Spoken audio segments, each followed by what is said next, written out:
He looked me dead in the eyes and said, "If you're not happy here, the door's right there."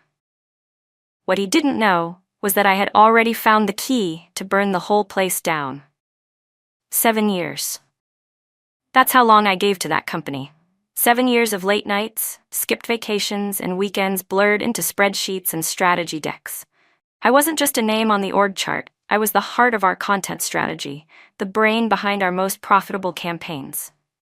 But none of that seemed to matter the day Kellen showed up. He was the kind of man who made people shrink when he walked into a room. Expensive suits, empty charm, and an ego big enough to require its own office. The new VP of Operations. A corporate fixer, they said. What they didn't say was that he was also a tyrant with a polished smile and a habit of treating people like disposable tools. The first time I met him, he didn't shake my hand, just looked me up and down and said, "You're Mavanda? Huh. Thought you'd be taller." I laughed it off. Big mistake. Kellen moved fast. Within 2 weeks, 3 team leads were gone. Budget cuts, policy changes, endless meetings about efficiency. But what he really wanted was control. Total, unquestioned control. And I was the one person he couldn't quite get a handle on. See, I didn't kiss up. I asked hard questions in meetings. I defended my team when he tried to gut our projects. And most dangerous of all, I had relationships. Real ones. Clients who called me directly, execs who respected my voice, teammates who followed my lead over his. That made me a threat. The tension built slowly, like water under pressure. Passive-aggressive comments in meetings, excluding me from decisions, undermining me in front of junior staff. He was trying to chip away at me bit by bit.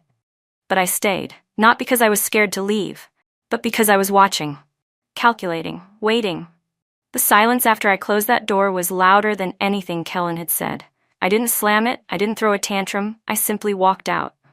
But that walk, it echoed through the halls like an earthquake. Over the weekend, my inbox lit up with everything from concern to confusion. "Hey, are you okay? What happened in that meeting? I hope you're not quitting." And then came the one that told me everything I needed to know. "Just so you know, Kellen said you were taking some personal time to cool off. He's assigning your accounts to Rachel temporarily." Rachel. The fresh-faced assistant Kellen promoted after 2 weeks of knowing her. The same one who couldn't tell a CPM from a CTR, but laughed at all his jokes and called him Kel.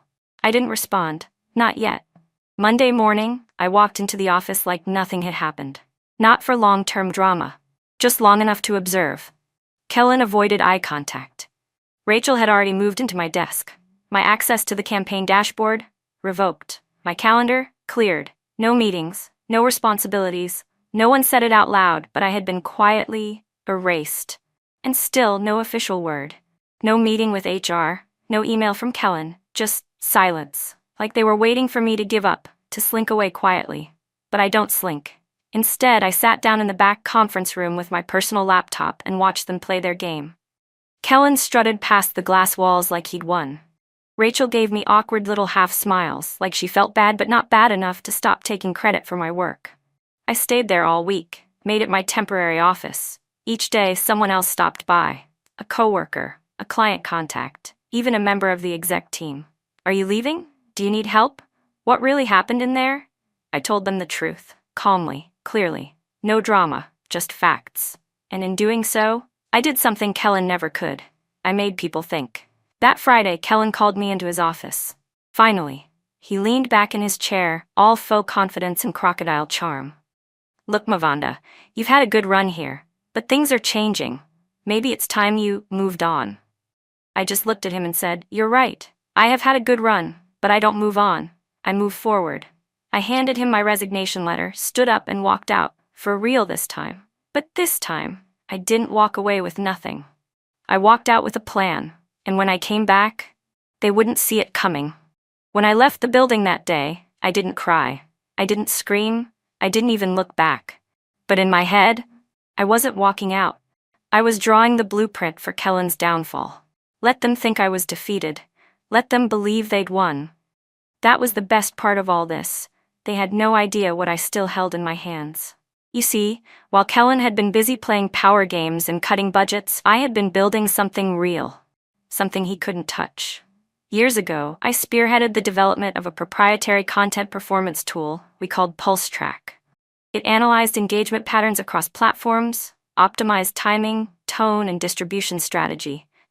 It was revolutionary for us. Our campaigns had outperformed competitors by 40% the year it launched. But here's the thing. The legal team never bothered to file the IP under the company. It was registered under my name. I created it on my own time, I maintained it, I improved it, and I never signed over ownership. They used it, relied on it, bragged about it in sales meetings, and now they were still using it.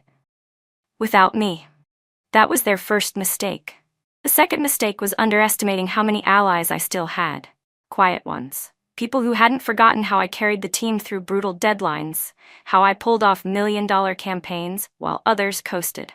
By Monday, I was already in touch with 3 former clients, brands that had personally requested me for years.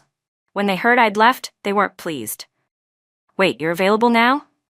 Do you still have access to PulseTrack? Would you be open to consulting for us directly? Yes. And hell yes. I wasn't going to create a new company just to compete with them.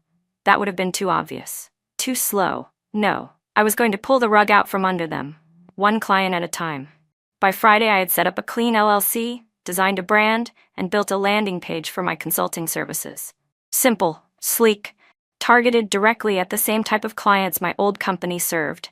And here's the best part. Every piece of data I used to fine-tune my strategy came from PulseTrack. My PulseTrack.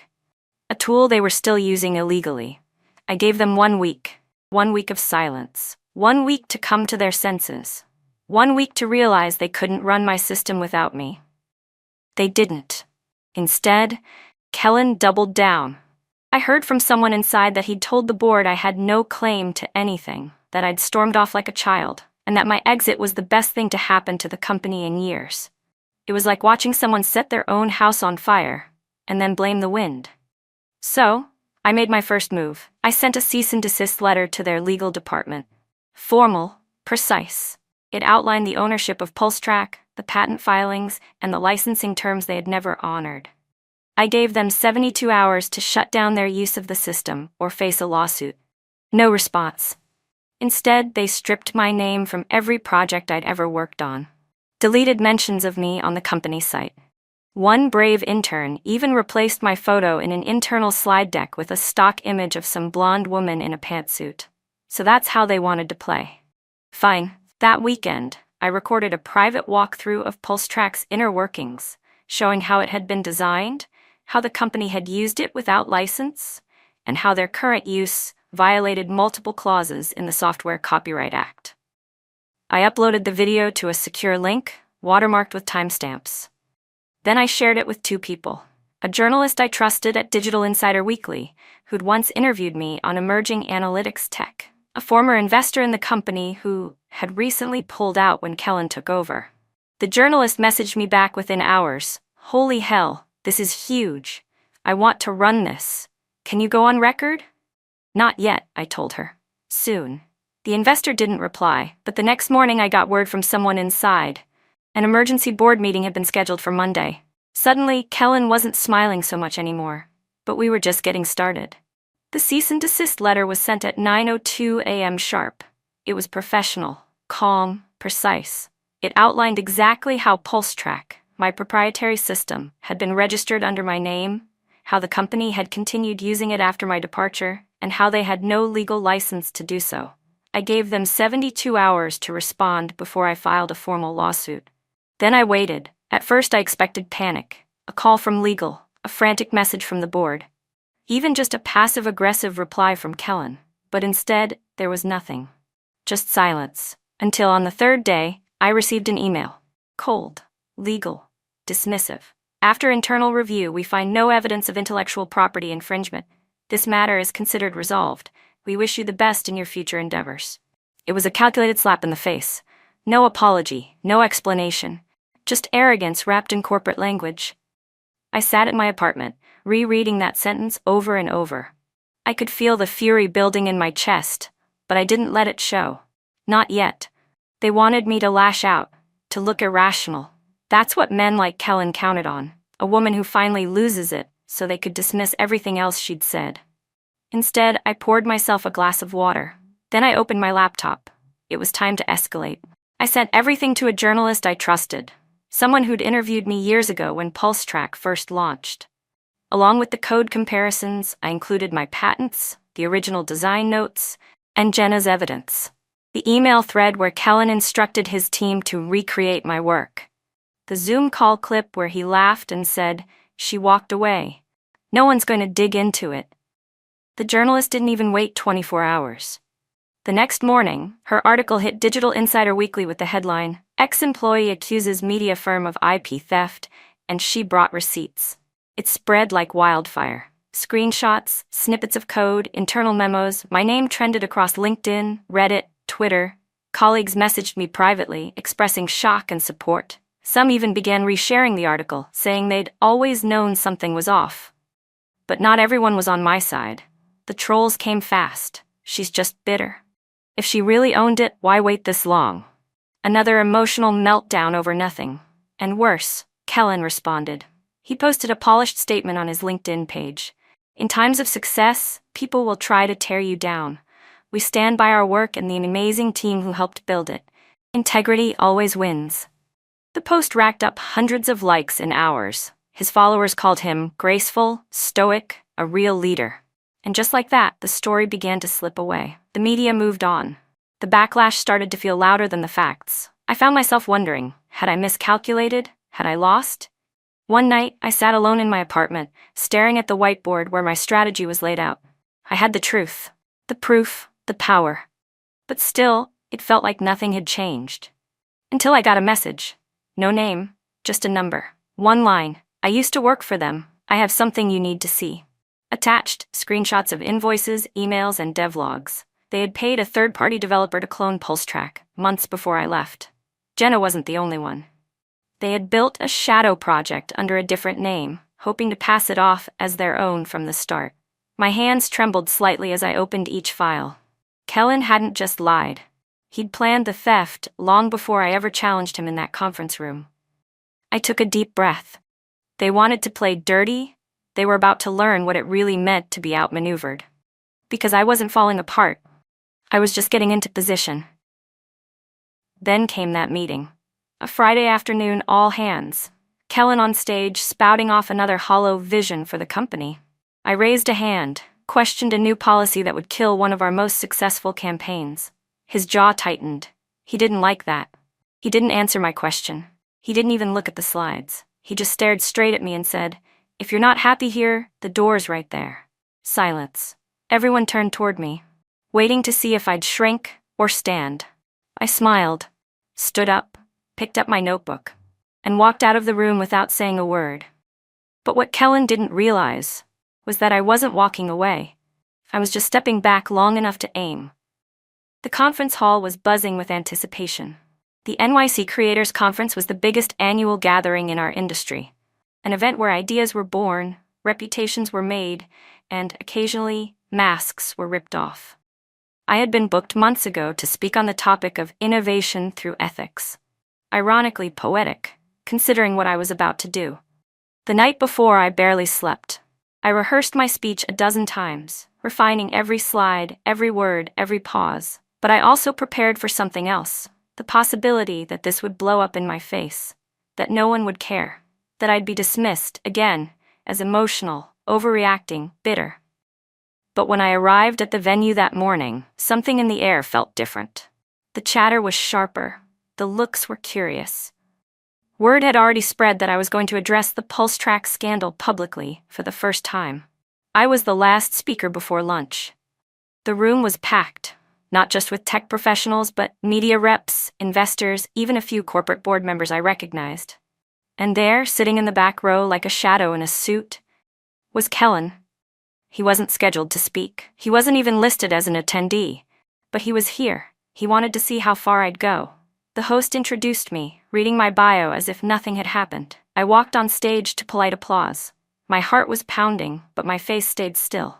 Controlled, cold. I was done being underestimated. I took a breath and began. When we talk about innovation in this industry, we often talk about disruption, speed, efficiency, but rarely do we talk about integrity. about ownership, about what happens when ideas are taken, not by accident, but by design. The room quieted. I clicked to the first slide. PulseTrack proprietary software, patent 874233X9A. Owner, Mavanda Rain. There were a few gasps, some heads turned. Kellen didn't move. The next slide showed a side-by-side comparison of the PulseTrack codebase and the new system my old company had claimed to have built from scratch.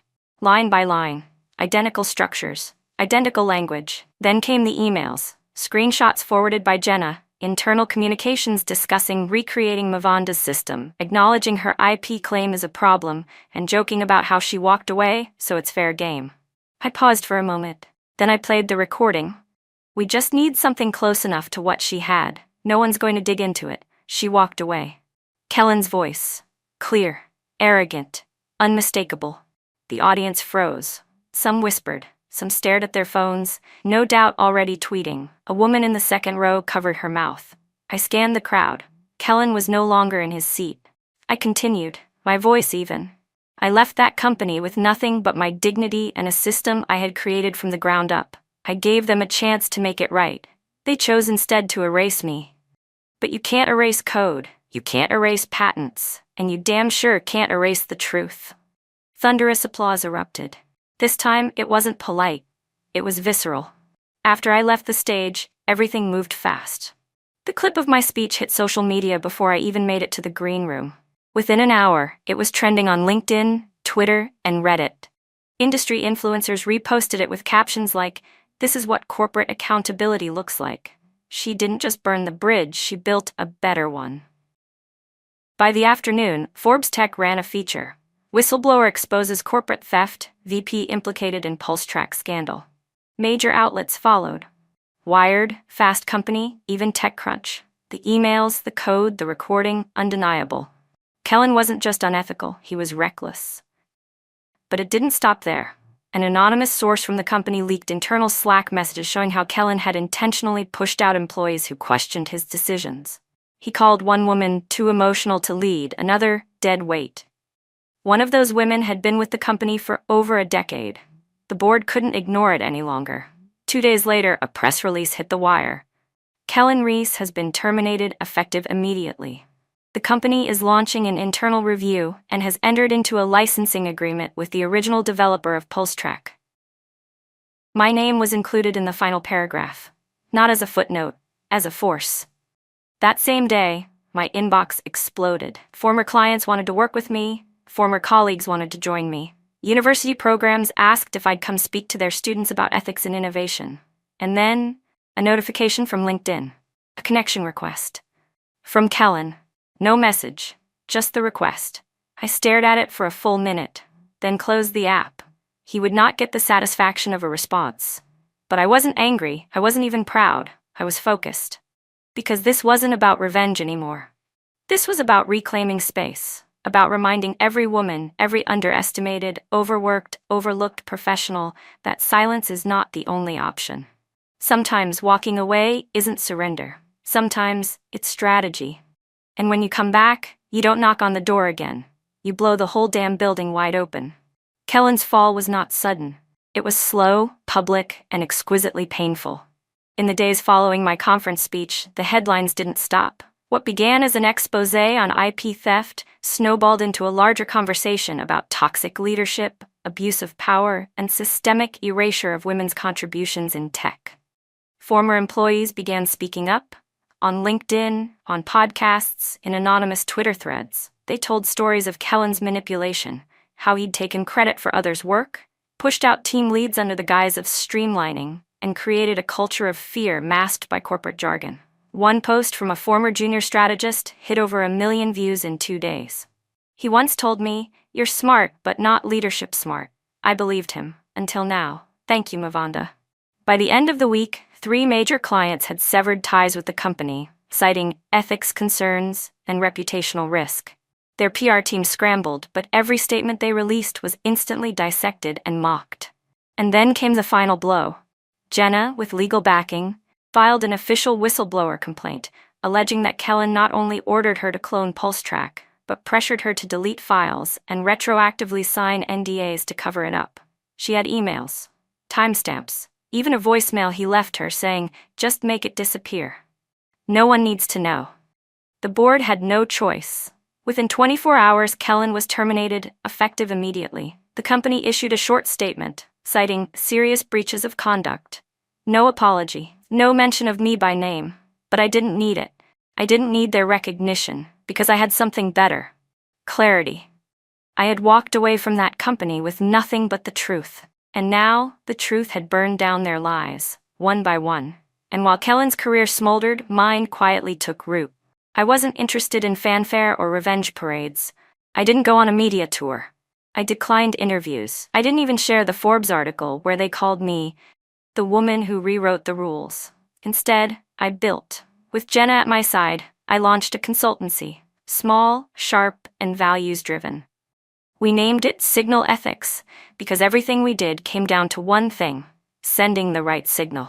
In just 2 months, we signed 6 former clients from my old job. Clients who said they followed my journey, respected how I handled the fallout, and trusted me more than ever. My days were full but light. No politics, no fear, just purpose. One afternoon, as I wrapped up a strategy session, my phone buzzed. A LinkedIn notification. "Kellen Reese has sent you a connection request." No note, no apology, just silence, masquerading as an olive branch. I didn't accept. I didn't block him either. I let it sit there. A frozen reminder of everything he thought he could get away with, and didn't. Because here's the thing about power. It doesn't belong to those who shout the loudest in boardrooms. It belongs to those who walk away from the fire and come back with the match. 6 months later, I received a curious invitation. It was for the annual Ethics and Innovation Gala, a black tie event hosted by a national tech organization.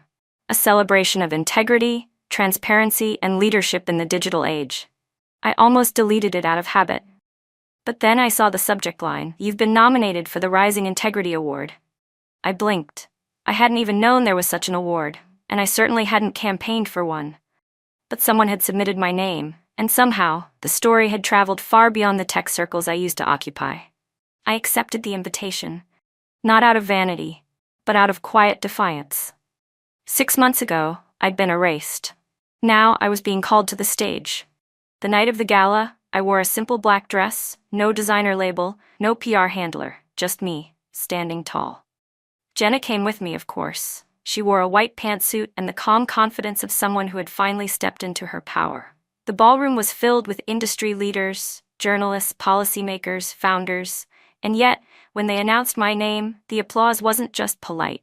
It was personal. People stood up, not because I was famous, but because they remembered. I walked to the stage and took the mic. My hands were steady. "I never set out to be the face of anything," I began. "All I wanted was to do good work, build something meaningful, and be respected for it. But when you take that kind of intention into a system built on ego, it will try to break you." I paused. They told me the door was open if I didn't like it, so I walked out. What they didn't expect was that I wouldn't stay out, that I'd walk back in, not to reclaim my seat, but to flip the table. The room erupted, but I wasn't done. This award is not about me. It's about every person who's been underestimated, sidelined, dismissed, or discredited. Every woman whose idea was stolen. Every junior employee who was told to be quiet. Every outsider who knew they were right but didn't have the platform to prove it. Another beat of silence. To them, I say, you don't need to burn bridges. You need to build better ones. Stronger ones. Ones they can't cross without your permission. After the ceremony, people came up to shake my hand, ask for advice, share their own stories. A young woman in her 20s stood in line just to say, "You made me realize I don't have to take it anymore. I'm quitting my job tomorrow, and I'm starting my own thing." I smiled. Good. Don't just leave. Build something they can't ignore. Later that night, as Jenna and I walked out of the venue, the air crisp and quiet, she nudged me gently. "You never asked who nominated you." I looked at her, curious. "Was it you?" She shook her head. "Nope, but I found out." She handed me her phone. An email. It was short, anonymous, sent to the award committee 6 months ago. She may not ask for credit, but she deserves the world to see what she stood for. She didn't just fight for her own name, she fought for all of us. Signed, a former intern. I stood there, stunned. I didn't know who it was. Maybe someone I'd mentored, maybe someone I barely remembered. but they'd remembered me. And that's when it hit me. The real twist wasn't that I'd won. It was that they had lost the moment I refused to disappear. Because sometimes revenge isn't about ruining someone else. It's about rising so high that they can no longer reach you.